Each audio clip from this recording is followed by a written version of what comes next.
আসসালামু আলাইকুম বন্ধুরা, আশা করি সকলেই ভালো আছেন। বিডি টেক চ্যানেলের পক্ষ থেকে আমি আছি মোহাম্মদ শাখাউত হোসেন শাওন আপনাদের সাথে। বন্ধুরা, আপনারা যারা মালয়েশিয়া যাবেন ভাবছেন, মালয়েশিয়ার জন্য অ্যাপ্লিকেশন করবেন ভাবছেন, আপনাদের জন্য আজকে আমার ভিডিওটি খুবই গুরুত্বপূর্ণ।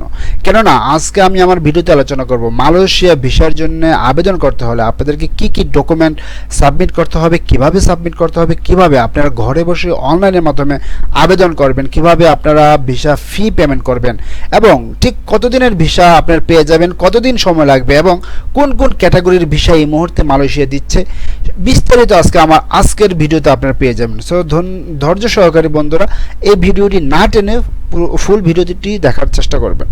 যাই হোক, আরেকটি কথা বলে রাখি বন্ধুরা, আমার সাউন্ড কোয়ালিটি খারাপ হওয়ার জন্য আমি আপনাদের কাছে বিনীতভাবে মাপ চেয়ে নিচ্ছি। যাই হোক, তো বন্ধুরা কথা না বাড়িয়ে চলে যায় আমি আমার ভিডিওর মূল টপিকসে। মালয়েশিয়াতে বর্তমানে আপনি সিঙ্গেল এন্ট্রি ভিসা পাবেন, visit visa, single entry visa পাবেন এবং সেখানে গিয়ে সর্বোচ্চ আপনি 30 দিন পর্যন্ত এখানে মালয়েশিয়াতে স্টে করতে পারবেন এবং ভিসা পেয়ে যাবেন 6 মাসের ভিসা পেয়ে যাবেন। এখন মালয়েশিয়া কিন্তু আমি একটু প্রথমে কথা বলে নিই যে কীভাবে আবেদন করবেন, তার সেটা দেখানোর আগে আমি প্রথমে কথা বলে নিই যে মালয়েশিয়াতে যাওয়ার জন্য যে ডকুমেন্টগুলো আপনাদেরকে রেডি রাখতে হবে সেই ডকুমেন্টগুলো নিয়ে। আপনি দেখতে পাচ্ছেন required documents, visa without reference, social visit. বন্ধুরা, আমি আমার ভিডিওটি একটু দ্রুত শেষ করার জন্য আমি একটু দ্রুত কথা বলে যাব। আপনারা যদি কোনো জায়গা না বুঝে থাকেন তাহলে অবশ্যই কমেন্টে জানিয়ে দেবেন। Visa without reference, social visit অর্থাৎ হচ্ছে এটা হচ্ছে একটা ক্যাটাগরি। আরেকটি ক্যাটাগরি হচ্ছে ভিসা উইথ রেফারেন্স ভিডিআর, এটা হচ্ছে আরেকটি ক্যাটাগরি এবং 3 নম্বর ক্যাটাগরি হচ্ছে মেডিকেল ভিসা। এই মূলত 3টি ক্যাটাগরির জন্য মালয়েশিয়া ভিসা দিচ্ছে বর্তমানে। এখন সোশ্যাল ভিজিট কি এবং ভিডিআর কি? সোশ্যাল ভিজিট হচ্ছে আপনারা যারা বাংলাদেশ থেকে শুধুমাত্র ভিজিট করার জন্য, শুধুমাত্র ট্যুরিস্ট পারপাস যাবেন, আপনারা এই ক্যাটাগরিতে আবেদন করবেন এবং এই ডকুমেন্টগুলো আপনাদেরকে সাজাতে হবে। আর 2 নম্বর হচ্ছে ভিসা উইথ রেফারেন্স, এটা হচ্ছে উইথ রেফারেন্স অর্থাৎ ভিডিআর। যারা আপনারা এই ক্যাটাগরি অর্থাৎ হচ্ছে আপনারা যারা বিজনেস রিলেটেড কাজে যাবেন, আপনারা যারা স্টুডেন্ট ভিসার জন্য যাবেন, আপনারা যারা স্পেশাল ক্যাটাগরি, আপনারা যারা এক্সপার্ট ক্যাটাগরিতে যাবেন, ওয়ার্ক ভিসা নিয়ে যাবেন, তো আপনাদের জন্য আসলে এই ক্যাটাগরি এবং আপনাদের জন্য এই ডকুমেন্টগুলোকে সাজাতে হবে। তো আমরা দেখে নিই, আমরা যারা ট্যুরিস্ট পারপাসে যাব আমাদেরকে কী কী ডকুমেন্ট আমাদের জন্য। প্রথম হচ্ছে অরিজিনাল পাসপোর্ট লাগবে, সেটা আমরা সবাই জানি। 2 নম্বর যেটা হচ্ছে সেটা হচ্ছে অবশ্যই পাসপোর্টের ফটোকপি লাগবে। যেই ফটোকপিটা আমরা এমনভাবে সাজাবো, মানে পিডিএফ আকারে সাজাবো, যেখানে আপনার পাসপোর্টের ফ্রন্ট পেজ এবং যে ইনফরমেশন পেজ, এই দুটি পেজ যেন একসাথে থাকে, এমনভাবে আমরা কি করবো, এটাকে মার্জ পিডিএফ করে রাখবো। 3 নম্বর হচ্ছে, এবং এই ডকুমেন্টগুলো কিন্তু আমাদেরকে অ্যাপ্লিকেশন করার সময় আমাদেরকে সাবমিট করতে হবে, যে কারণে আমার কথাগুলো একটু মনোযোগ দিয়ে শুনবেন। তারপর হচ্ছে ডালি কমপ্লিটেড ভিসা অ্যাপ্লিকেশন ফর্ম, অর্থাৎ হচ্ছে আমরা যে অনলাইনে যে আবেদন করব সেই আবেদনের কপিটা হচ্ছে এটা, মানে অনলাইনে সুন্দরভাবে আবেদন করতে হবে, ফর্মগুলো ফিল আপ করতে হবে। 2 পাসপোর্ট সাইজ ফটো, আচ্ছা ওকে, সমস্যা নেই। রিসেন্ট ফটো অবশ্যই রাখবেন। রিটার্ন টিকিট, এয়ার টিকিট, অবশ্যই আপনারা আসা এবং যাওয়ার রিটার্ন টিকিট রাখবেন, তাহলে আপনার ভিসা হওয়ার সম্ভাবনা খুব বেশি বেড়ে যায়। আর যদি আপনারা শুধুমাত্র বুক করে টিকিটটা শুধুমাত্র বুক করে, মানে ইস্যু না করে শুধুমাত্র বুক করে দেন, তাহলেও চলবে, কোনো সমস্যা নাই, এতে কোনো বাধ্যবাধকতা নেই। তবে আপনারা যদি টিকিট ইস্যু করে দেন তাহলে কিন্তু ভিসা হওয়ার সম্ভাবনা 100% থেকে যায়। তারপর হচ্ছে recent 6 months bank statement with a letter of solvency, আপনাকে 6 মাসের ব্যাঙ্ক স্টেটমেন্ট দিতে হবে, সাথে সলভেন্সি সার্টিফিকেটও দিতে হবে। তারপর হচ্ছে হোটেল রিজার্ভেশন কপি, আপনাদেরকে অবশ্যই, এই জিনিসটা অনেকে করে না যে কারণে তাদের ভিসা হয় না, আপনাদেরকে অবশ্যই হোটেল রিজার্ভেশন বুকিংয়ের বা হোটেল বুকিংয়ের একটি কপি সাথে দিতে হবে। তারপর হচ্ছে আরও কিছু ডকুমেন্ট লাগতে পারে, বাট শিওর না, এটা বেশি একটা লাগে না। এগুলো হচ্ছে অ্যাডিশনাল ডকুমেন্ট, যেমন হচ্ছে আপনাকে যদি কেউ ইনভাইটেশন করে বা ইনভাইট করে, আপনাকে মালয়েশিয়া থেকে যদি কেউ ইনভাইট করে মালয়েশিয়াতে ভ্রমণের জন্য, তাহলে সেই ইনভাইট কপিটা লাগবে। তারপর আপনি যদি বিজনেসম্যান হয়ে থাকেন তাহলে বিজনেস রিলেটেড ডকুমেন্ট লাগবে, যেমন ট্রেড লাইসেন্স কপি লাগবে, সেটা অবশ্যই ইংলিশে নোটারি করে নিতে হবে, এটা অবশ্যই মনে রাখবেন। আপনার সাথে যদি আপনার ওয়াইফ বা স্পাউস কেউ যায় তাহলে সাথে ম্যারেজ সার্টিফিকেট লাগবে। আর যদি আপনার সাথে আপনার চাইল্ড, মানে আপনার ছেলে সন্তান যায় তাহলে কিন্তু অবশ্যই তাদের বার্থ সার্টিফিকেট লাগবে এবং আদার কোনো ডকুমেন্ট থাকলে সেগুলো দিতে পারেন। যত বেশি ডকুমেন্ট দেবেন তত বেশি আপনার ভিসা হওয়ার সম্ভাবনা বেশি থাকে। তারপর হচ্ছে এখন যেটা বললাম, এখন বলবো হচ্ছে আপনি যদি বিজনেস ভিসা যেতে চান অথবা স্টুডেন্ট ভিসা যেতে চান আপনাকে কী কী ডকুমেন্ট দিতে হবে। আপনাকে অবশ্যই অরিজিনাল পাসপোর্ট সাথে থাকতে হবে, পাসপোর্টের ফটোকপি থাকতে হবে, আপনার ইনফরমেশন পেজ এবং ফ্রন্ট পেজ এই দুটি পেজের পিডিএফ আকারে মার্কস করে রাখতে হবে। তারপর ভিসা অ্যাপ্লিকেশন ফর্ম লাগবে, তারপর হচ্ছে 2 কপি ছবি লাগবে, তারপর হচ্ছে approval letter from the immigration department of Malaysia. এই ডকুমেন্টটা কোথায় পাবেন? এই ডকুমেন্টটা হচ্ছে যেহেতু আপনি বিজনেসের কাজে যাবেন সেহেতু আপনার সাপ্লায়ার, আমি আবারও বলি, যেহেতু আপনি বিজনেসের কাজে যাবেন সেহেতু আপনার সাপ্লায়ার আপনাকে এটা দেবে। অর্থাৎ হচ্ছে আপনার সাপ্লায়ার আপনার সকল ইনফরমেশন নিয়ে তাদের গভর্নমেন্ট অফিসে একটি অ্যাপ্লাই করবে আপনাকে নেওয়ার জন্য।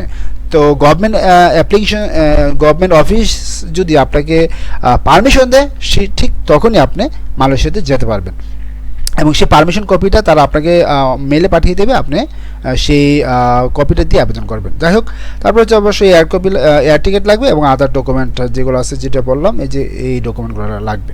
তো বন্ধুরা এই ছিল আমার ডকুমেন্ট। এখন আমরা দেখি চলুন কত টাকা লাগবে আসলে। আমরা যদি একটু নিচে আসি, কোথায় গেল, প্রসেসিং ফি যেটা হচ্ছে 105 রিঙ্গিত এবং বাংলাদেশি টাকায় 2500 টাকা, যেটা হচ্ছে শুধুমাত্র ভিসা ফি। হ্যাঁ, এর সাথে কিন্তু আরও ভ্যাট আবার আদার্স কিছু যোগ হয়, তো সব মিলিয়ে প্রায় 3000 টাকার মতো লাগতে পারে। এটা হচ্ছে আপনার মালয়েশিয়ার ভিসা ফি। তো বন্ধুরা এই ছিল ডকুমেন্ট। এখন চলে যাব আমরা আসলে কিভাবে আমরা মালয়েশিয়া ভিসার জন্য আবেদন করব সেই ওয়েবসাইটে আমরা চলে যাব, এবং এই ওয়েবসাইটের লিঙ্কটি আমি কিন্তু আমার ডেসক্রিপশন বক্সে দিয়ে দেবো, আপনারা চাইলে খুব সহজে এখান থেকে ব্রাউজ করতে পারবেন।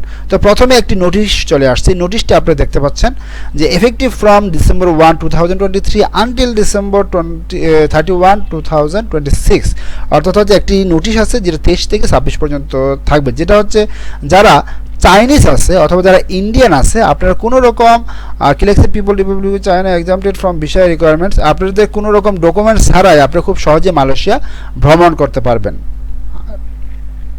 ঠিক আছে, যারা চাইনিজ আছে তারা কিন্তু 2026 সাল পর্যন্ত ভ্রমণ করতে পারবে, আর যারা ইন্ডিয়ান আছে তারা 2024-এর 31 ডিসেম্বর পর্যন্ত কোনো রকম ডকুমেন্ট ছাড়াই আপনার কি করতে পারবেন, ভ্রমণ করতে পারবেন। এটা কিন্তু এটা ভালো সুযোগ সুবিধা। যাই হোক, আমরা যেহেতু বাংলাদেশি আমরা আসলে এই ইনফরমেশন আমরা এটা অ্যাভয়েড করি, আমরা ক্লোজ দিয়ে আপনি যেহেতু নতুন সেক্ষেত্রে আপনি I am new here apply option click করে রেজিস্ট্রেশন করতে হবে।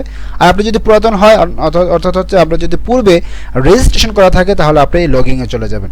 তো বন্ধুরা আমি যেহেতু নতুন আমি এখানে চলে যাব, এখানে ক্লিক করব। এখানে ক্লিক করে এখানে আমার নাম, আমার surname, nationality, passport number, gender, date of birth এইগুলো দিয়ে আমাকে আবেদন করতে হবে, রেজিস্ট্রেশন করতে হবে। তো বন্ধুরা আপনার সাথে থাকুন, আমি একটু এগুলো ইনফরমেশনগুলো দিয়ে আমি রেজিস্ট্রেশন করে নিই। তো বন্ধুরা আমি রেজিস্ট্রেশন করার জন্য অ্যাপ্লিকেশন করেছি, ওরা আমার যে মেইল দিয়ে আমি রেজিস্ট্রেশন করেছি সেই মেইলে একটি অ্যাক্টিভেশন কোড পাঠিয়েছে বা একটি লিঙ্ক পাঠিয়েছে। আমি সেই লিঙ্কটা একটু আমাকে বলছে সেই লিঙ্কে যাওয়ার জন্য, তো আমি একটু আমি একটু জিমেলে যাব, দেখি কি লিঙ্ক পাঠিয়েছে। তো আপনারা আমি কিন্তু আমার ইনফরমেশনগুলো আপনাদের সাথে শেয়ার করি নাই, কারণ ইনফরমেশনগুলো শেয়ার করলে আমার চ্যানেলে ঝামেলা হবে, সমস্যা হবে। তো আমি একটু দেখে নেই আমাকে ওরা কি লিঙ্ক পাঠিয়েছে। দেখুন এখানে চলে আসছে রেজিস্ট্রেশন ভেরিফিকেশন। তো আমি এটাতে ক্লিক করলাম, এখানে লিখেছে ওয়েলকাম টু ই ভিসা। আচ্ছা ওকে আমার নাম দিয়েছে। আচ্ছা kindly to verify your account. Okay আমাকে এখানে ক্লিক করতে বলেছে টু ভেরিফাই ইউর অ্যাকাউন্ট। আমি এখানে ক্লিক করব। তো দেখুন বন্ধুরা আমার চলে আসছে, হ্যাঁ আমার এই পেজটি চলে আসছে। এখানে আসার পর আমাকে এখানে যে জিমেল দ্বারা আমি রেজিস্ট্রেশন করেছি সেই মেল এবং পাসওয়ার্ড দিতে বলেছে। আমি মেল এবং পাসওয়ার্ড দিয়ে আমি সাইন ইন করি, আপনার সাথেই থাকুন। তো বন্ধুরা আমরা লগ ইন করে ফেললাম, দেখতে পাচ্ছেন। তো লগ ইন করার পর আমি প্রথমে একটি ইনফরমেশন আমার সামনে চলে এসেছে, সেটা আপনি একটু দেখে নেবেন বা একটু পরে আমি আপনাদের সাথে শোনাচ্ছি। যে সেটা হচ্ছে যখন আপনি নতুন অ্যাপ্লিকেশন করবেন তখন কিন্তু এরকম লেখা আসবে যে your application not yet submitted, ঠিক আছে। আর যখন আপনার ইন প্রোগ্রেস এরকম কোনো নোটিফিকেশন আসবে আপনি অ্যাপ্লিকেশন করার পর, তখন মনে করতে হবে আপনাকে যে ইউ বিং রিভিউড, অর্থাৎ হচ্ছে আপনার অ্যাপ্লিকেশনটা রিভিউ করা হচ্ছে। যখন আপনার স্ট্যাটাসটা ইন প্রোগ্রেস থাকবে তখন আপনাকে বুঝতে হবে এটা কি রিভিউ হচ্ছে। আর যখন অ্যাপ্রুভ হয়ে যাবে এরকম নোটিফিকেশন আসবে, তার মানে কি অ্যাপ্রুভ হয়ে গেছে। আর যদি রিজেক্টেড আসে তাহলে আপনার অ্যাপ্লিকেশনটা কি লেখা আসবে, অ্যাপ্লিকেশন হ্যাজ বিন ডিক্লাইন্ড এরকম লেখা আসবে। আর যদি রিকোয়েস্ট কোনো ডকুমেন্ট আপনার প্রয়োজন, এখানে দেখতে পাচ্ছেন যে যদি আপনার কোনো ডকুমেন্টে লেকিং থাকে, মিসিং থাকে, তাহলে কিন্তু রিকোয়েস্ট ডকুমেন্ট ডাটা অ্যামেন্ডমেন্ট এরকম একটি নোটিফিকেশন আসবে। আর যদি আপনার ডকুমেন্ট দেখে তাদের যদি এরকম আপনার প্রতি কোনো সন্দেহের সৃষ্টি হয় এবং আপনাকে যদি ওরা প্রয়োজন মনে করে যে আপনার ইন্টারভিউ নেওয়ার প্রয়োজন, তখন ওরা এরকম ইন্টারভিউ নেওয়ার জন্য অপশন দিতে পারে। তো এগুলো আসলে ক্ষেত্র বিশেষে। যাই হোক, তো আমরা এখান থেকে উপর থেকে যে অ্যাপ্লাই নাও, আমরা এই অপশনে ক্লিক করব। এই অপশনে ক্লিক করার পর এখানে দেখতে পাচ্ছেন যে ট্যুরিস্ট আছে, এক্সপার্টিস আছে, মেডিকেল আছে, স্টুডেন্ট আছে, যেগুলো আমি একটু প্রথমের দিকে যেগুলো বলেছিলাম সেগুলো হচ্ছে এগুলো। তো আমরা এখান থেকে এই ট্যুরিস্ট অপশনে চলে যাব। যেহেতু আমি আজকে ট্যুরিস্ট বিষয় নিয়ে কথা বলছি, আমরা ট্যুরিস্ট অপশনে ক্লিক করব। ক্লিক করার পর আমরা এখান থেকে প্রসিডে ক্লিক করব। প্রসিডে ক্লিক করার পর অপশন চলে আসবে এবং আমি একটা কথা বলে রাখি, যদি আপনাদের অ্যাপ্লিকেশনটা ওরা অ্যাপ্রুভ করে তাহলে কিন্তু আপনাদের মেইলে সরাসরি ওরা ভিসা পাঠিয়ে দেবে এবং আপনার যে এই যে লিঙ্কটা, এই লিঙ্কে প্রবেশ করলেই কিন্তু আপনার নিচে স্ট্যাটাস চলে আসবে এবং সেই স্ট্যাটাসে ক্লিক করে কিন্তু আপনাদের ভিসাটা প্রিন্ট করে নিতে পারবেন, কোনো সমস্যা নেই। মেইলেও আসবে, আবার এখান থেকে লগ ইন করে আপনার ভিসাটা পেয়ে যাবেন। যাই হোক, তো আমরা অ্যাপ্লাই করার জন্য প্রথম যে ধাপ সেটা হচ্ছে আমাদের এই অ্যাপ্লিকেশন, এই ফর্মটি আমাদেরকে সুন্দরভাবে ফিল আপ করতে হবে। প্রথমে হচ্ছে একটি ছবি দিতে হবে, তারপর হচ্ছে আপনার যে পাসপোর্ট, সেই পাসপোর্টের আমি যেটা বলেছিলাম যে ইনফরমেশন এবং ফ্রন্ট পেজ দুইটিকে পিডিএফ করে একসাথে দিতে হবে। হ্যাঁ, তারপরে হচ্ছে আপনাদেরকে অবশ্যই সার নেম এখন কোথায় পাবেন? সার নেমটা আসলে কি? আপনাদের পাসপোর্টে কিন্তু সার নেমটি দেওয়া আছে, গিভেন নেমটি দেওয়া আছে, দুটি কিন্তু মিল রেখে অবশ্যই ফিল আপ করবেন, পাসপোর্ট দেখে ফিল আপ করবেন।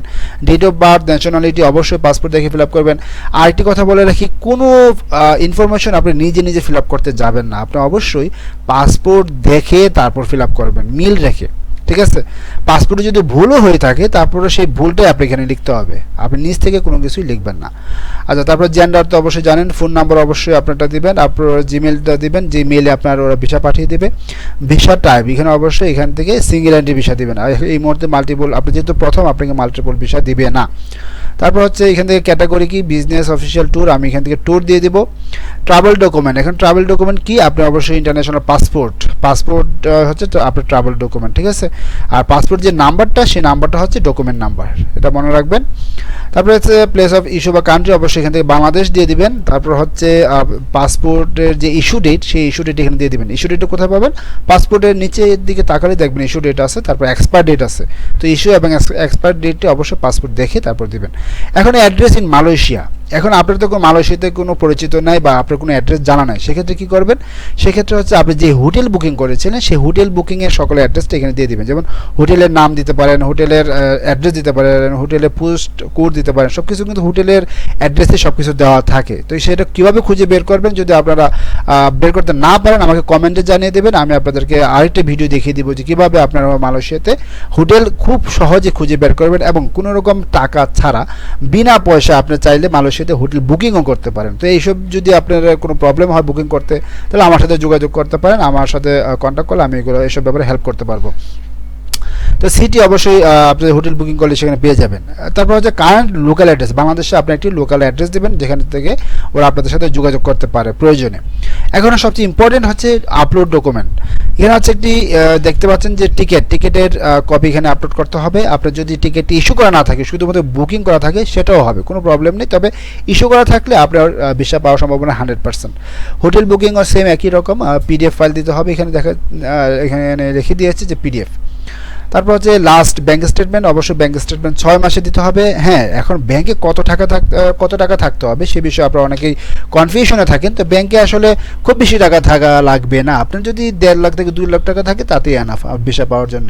ঠিক আছে, এটা হচ্ছে ভালো। আর যদি আপনি যে প্রথমবার হয়ে থাকেন, আপনি যদি স্টুডেন্ট হয়ে থাকেন, সেক্ষেত্রে আপনি যত বেশি রাখবেন ততই ভালো, কোনো প্রবলেম নেই। হ্যাঁ, যত বেশি রাখা যায়, মানে যত বেশি ফিনান্সিয়ালভাবে স্ট্রং করা যায় ততই ভালো। তারপর হচ্ছে প্রিভিয়াস ভিসা হিস্ট্রি, আপনি যদি অন্য কোনো কান্ট্রিতে যাওয়া থাকে তাহলে সেই প্রিভিয়াস ভিসা হিস্ট্রিটা অবশ্যই সবগুলা হিস্ট্রি একসাথে করে মার্জ করে সেগুলো অবশ্যই এখানে দিয়ে দিবেন।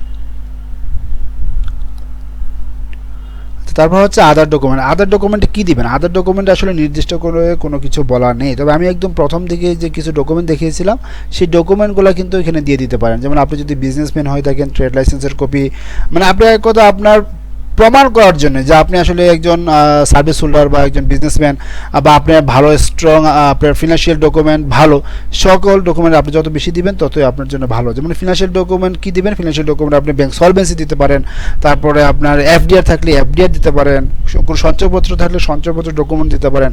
এইসব ডকুমেন্ট দিলে আপনার ভিসা হওয়াটার সম্ভাবনা খুবই বেশি। তারপর আমরা নেক্সট সকল এই পেজটি ফিল আপ করে আমরা নেক্সটে চলে যাব। নেক্সটে চলে গেলে আপনি প্রিভিউতে চলে আসবেন। তো প্রিভিউতে এসে আপনি দেখবেন আপনি অ্যাপ্লিকেশনে কোনো ভুল আছে কিনা। যদি ভুল দেখে থাকেন তাহলে ব্যাকে গিয়ে সে ভুলটিকে অ্যামেন্ডমেন্ট করে নেবেন। তারপর যে পেমেন্ট অপশনে গিয়ে আপনি মাস্টার কার্ড দিতে পারেন, আপনি যে কোনো কার্ডের মাধ্যমে পেমেন্ট করতে পারেন, ঠিক আছে। তারপর সবার শেষে কমপ্লিট ফাইনাল সাবমিট করার পর আপনার খুব বেশি সময় লাগে না, 2 ওয়ার্কিং ডের ভিতরে ওরা জানিয়ে দেয় যে আপনার ভিসার বর্তমান স্ট্যাটাস কি। তো বন্ধুরা, আমার মনে হয় আজকের ভিডিও দেখার পর আপনার কোথাও কোনো কনফিউশন থাকার কথা না। তারপরে যদি কোনো কনফিউশন থেকে থাকে তাহলে অবশ্যই আমাকে অবশ্যই কমেন্টে জানাবেন। ইনশাল্লাহ আমি আপনাদেরকে হেল্প করার ট্রাই করব। সো ধন্যবাদ সবাইকে, ভালো থাকবেন, সুস্থ থাকবেন।